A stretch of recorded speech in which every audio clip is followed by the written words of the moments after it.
My dear friends, welcome to NK Baba chemistry classes.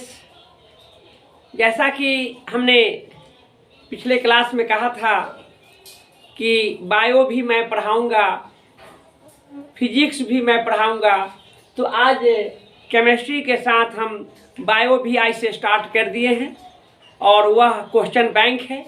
Board model question मैं पढ़ाऊंगा। कम समय में बायो का कैसे प्रिपरेशन किया जाएगा, कैसे आप अच्छा रिजल्ट लाएंगे। तो आप जानते हैं कि बिहार बोर्ड का जो पैटर्न है वह 50% ऑब्जेक्टिव है। ऑब्जेक्टिव आपका सही हो जाए तो सब्जेक्टिव में कुछ लिखा जाएगा। तो मैं सबसे पहले ऑब्जेक्टिव पर फोकस करूंगा, उसके बाद सब्जेक्टिव भी जो बतलाऊंगा वह भी आएगा एग्जामिनेशन में और एकदम बिल्कुल सिंपल लैंग्वेज में रहेगा। एक बार रीडिंग दे देंगे तो आपका याद हो जाएगा। उस तरह से मैं फिजिक्स, केमिस्ट्री और बायो को मैं पढ़ाऊंगा। तो कई एक दिनों के से मैं आप लोगों से कह रहा था और साथ ही कुछ स्टूडेंट्स का कमेंट्स भी था और कुछ स्टूडेंट फ़ोन से भी बात किए। तो हमने कहा था कि हम 8 तारीख के बाद से हम स्टार्ट करेंगे, लेकिन थोड़ा सा अधिक समय के अभाव में मैं उधर क्लास नहीं ले पाया। लेकिन आज बायोलॉजी और केमिस्ट्री दोनों रहेगा। नेक्स्ट डे फिजिक्स भी हम ऐड करेंगे। कम समय में बेहतर रिजल्ट, एकदम बिल्कुल बेहतर रिजल्ट, और इसके साथ ही साथ मॉडल सेट भी जो आया है उसको भी कराऊंगा। और इसके अलावे इम्पॉर्टेंट क्वेश्चन एनसीईआरटी का जो बुक से भी हम उसका देखेंगे और जो आने वाले क्वेश्चन को भी एक्स्ट्रा ऐड करेंगे। तो आज से पढ़िए। आज बायो का जो हम रखे हैं वह बायोलॉजी 2012 की बात कर रहे हैं, 2012 की बात कर रहे हैं। उस तरह से जो क्वेश्चंस है उसको मैं पढ़ाऊंगा और उस ऑब्जेक्टिव पर हम एनालाइज करेंगे कैसे हुआ, क्यों नहीं होगा अगला ऑप्शन। ये सारी बातों को हम यहाँ पर ध्यान में रखेंगे। तो आइए देखिए, सबसे पहले आप जानिए कि the process of formation of gametes is called. तो आप जानेंगे कि गैमिट जो होते हैं वह male gamete and female gametes होते हैं। तो गैमिट का जो आपको फॉर्मेशन होगा वह गैमिटोजेनेसिस कहलाएगा। यानी गैमिट का जेनेसिस, एक बात वर्ड जान लीजिए, एक जेनेसिस होंगे। जेनेसिस मीन्स फॉर्मेशन, लिसिस मतलब ब्रेक डाउन, जैसे फोटोसिंथेसिस है ना। उसके बाद गैमिटोजेनेसिस, साइटोकाइनेसिस एंड स्पर्मेटोजेनेसिस, ये सब वर्ड है फॉर्मेशन के लिए। और लिसिस वर्ड जो आएंगे वह आपको ब्रेक डाउन, तोड़ने वाला, टूटने वाला, स्प्लिट करने वाला होता है। तो यहाँ पर गैमेट्स की बात हुआ तो गैमेटोजेनेसिस होगा। गैमेटोजेनेसिस से गैमेट का फॉर्मेशन होता है। स्पर्मेटोजेनेसिस से स्पर्म का फॉर्मेशन होता है। oogenesis से आपको एग का फॉर्मेशन होता है। तो इस तरह की बातें को आपको जानना है। ये आंसर हो जाएंगे गैमेटोजेनेसिस। काफ़ी इंपॉर्टेंट क्वेश्चन था। नेक्स्ट है व्हाट इज फर्टिलाइजेशन। फर्टिलाइजेशन में आप जानेंगे कि फ्यूजन होता है। फ्यूजन होता है किसका? मेल गैमीट का और फीमेल गैमीट का। मेल गैमीट का एग और फीमेल गैमीट का आप स्पर्म कहिए या मेल न्यूक्लियाई कहिए। तो उसका जब कंफ्यूजन होगा तो उसी फ्यूजन को हम फर्टिलाइजेशन कहते हैं। फर्टिलाइजेशन वर्ड में जो होते हैं मेल गैमीट और फीमेल गैमीट होते हैं। आप जानेंगे कि ह्यूमन की बात कर रहे हैं। ह्यूमन में 46 क्रोमोसोम्स होते हैं जिसे 2 पार्ट्स में डिवाइड किया गया है, ऑलोसोम और ऑटोसोम। ऑलोसोम को सेक्स क्रोमोसोम के नाम से जानते हैं, जो 1 पेयर होते हैं। 1 पेयर में आपको XX और XY, XX जो होते हैं वह फीमेल गैमिट्स होते हैं और XY जो होते हैं मेल गैमिट्स होते हैं। उस डिप्लॉयड क्रोमोसोम को हैप्लॉयड अलग अलग करके और उसका मेल का X, फीमेल का X मिलता है, तो वह आपको फर्टिलाइज करके आपको डिप्लॉयड फेज में आ जाते हैं। फिर मेल का X, फीमेल का X और मेल का Y, तो इस तरह से होते हैं प्रोजेनी जो बनते हैं। XX कैरेक्टर मदर का होगा और XY कैरेक्टर जो होते हैं फादर का होता है।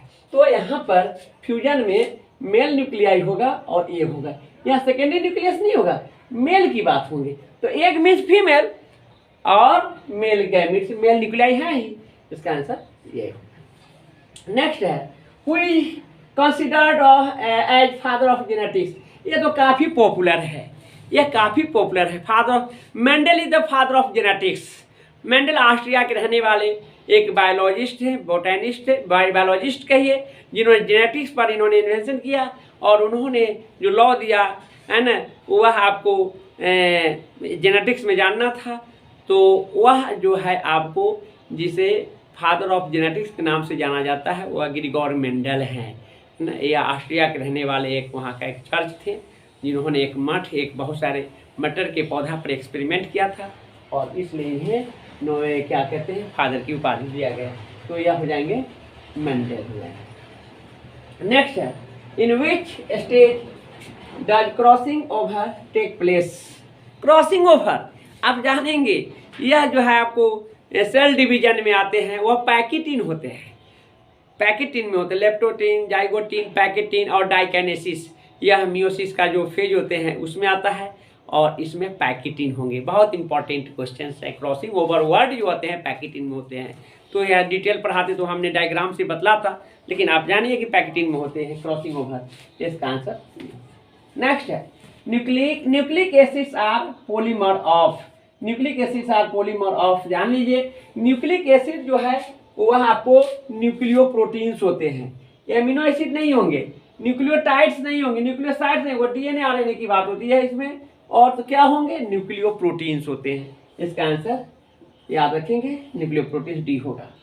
नेक्स्ट है, एलिफेंटाइसिस इज कॉज्ड बाय। आप जानेंगे हाथी पाँव। हाथी पाँव मीन्स फाइलेरियल इन्फेक्शन है ना। देखते होंगे कोई भी इंसान के पैर में फूल जाकर स्वेलिंग होकर बड़ा हो जाता है, हाथी जैसा हो जाता है, थोड़ा पर्सनालिटी भी उसका खराब हो जाता है। तो यह फाइलेरिया होता है। फाइलेरिया जो होते हैं वाइनटेरिया वाइनक्राफ्टी होते हैं, वह एक ऐसे जो होते हैं वह आपको जिसके कारण होता है, यह आपको इसके कारण होता है। वाइनटेरिया वाइनक्राफ्टी इसका पूरा बायोलॉजिकल नेम है, लेकिन यहाँ पर ये ऑप्शन है, इसमें टेनिया नहीं होगा, सोलियम नहीं होगा, एंटामीबा हिस्टोलिटिका नहीं होगा, एस्केरिस नहीं होंगे, यह होगा। नेक्स्ट है, बायोगैस कंटेन, काफ़ी पॉपुलर, काफ़ी इंपॉर्टेंट, मेथेन गैस होगा। बायोगैस जो होते हैं वो मेथेन गैस होते हैं, CH4 होते हैं, उसे मार्स गैस के भी नाम से जानते हैं। उसका कैलोरीफिक वैल्यू जो होते हैं सबसे ज़्यादा होता है, जितने भी ऑर्गेनिक कंपाउंड्स हैं उसमें कैलोरीफिक वैल्यू सबसे ज़्यादा मेथेन का होता है। कारण यह है कि मेथेन में 1 कार्बन और 4 हाइड्रोजन है, और हाइड्रोजन जिस कंपाउंड में जितना अधिक होगा उतना उसका कैलोरीफिक वैल्यू होगा। 1 कार्बन पर 4 हाइड्रोजन, इसलिए ऐसा हो। नेक्स्ट मेंबर एल्केन का देखते हैं, ईथेन है। ईथेन में C2H6 है, यानी 2 कार्बन पर 6 है, इसलिए 1 कार्बन पर 3 आएंगे, यानी सबसे ज़्यादा किसका होगा, मेथेन का होगा। इसलिए इसका आंसर क्या होंगे, मेथेन CH4 होगा, ध्यान दीजिए। नेक्स्ट है, PCR is used to detect HIV, cancer, TB, cholera. तो यहाँ पर आपको देखना है कि PCR जो है आपको डिटेक्ट जो करता है वह होता है आपको कैंसर होता है, कैंसर। नेक्स्ट है, which of the following is not monoecious. Papaya है, मस्टर्ड है, मेज है, चाइना रोज है। आप जानेंगे कि इसमें मोनोसियस एक डायोसियस होते हैं, यानी उसमें 2 दाल वाला होगा, डाइकोटाइलेटस मोनोकोटाइलेटस। इसमें जो होगा कौन मोनोसियस नहीं है, तो आप जानेंगे चाइना रोज। इसका answer next, world environmental day is celebrated on 5 जून होते हैं। 5 जून को, 5 जून को विश्व पर्यावरण दिवस मनाया जाता है। यह आपको इकोसिस्टम इकोलॉजी जो है उसमें इसकी चर्चा है, तो आप ही जानेंगे कि यह काफ़ी पॉपुलर कॉमन क्वेश्चन है। तो इस तरह से हमने यहाँ 10 क्वेश्चन रखे हैं, काफ़ी इंपॉर्टेंट क्वेश्चन सब है। आपको 12 से स्टार्ट किए हैं और 22 तक का पढ़ा देंगे।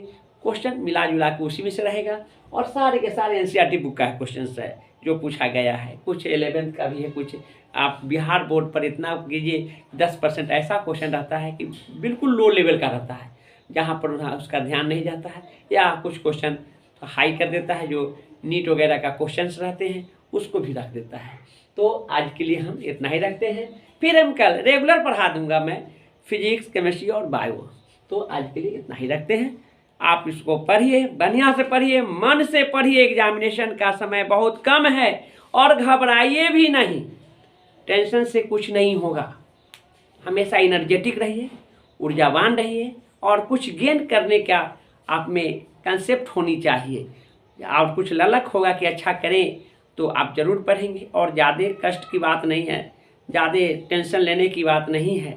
यह जो है आपको बेहतर है। और इस तरह से कहाँ 10 क्वेश्चन की बात कर रहे हैं, 15-20 दिन में हम आपको 200-250 ऑब्जेक्टिव क्वेश्चन बतला देंगे। आएगा क्वेश्चन, कुछ मॉडल सेट को भी बतला देंगे, कुछ और एनसीईआरटी से हम क्वेश्चन उससे निकालेंगे। मिला जुला करके 35 क्वेश्चन जो बिहार बोर्ड में पूछे जाते हैं उसका जवाब मिल जाएगा आपको। निश्चिंत रहिए, शांतिपूर्वक, धैर्य के साथ पेशेंस रखिए और पढ़िए, रेगुलर पढ़िए। आज के लिए हम इतना ही रखते हैं।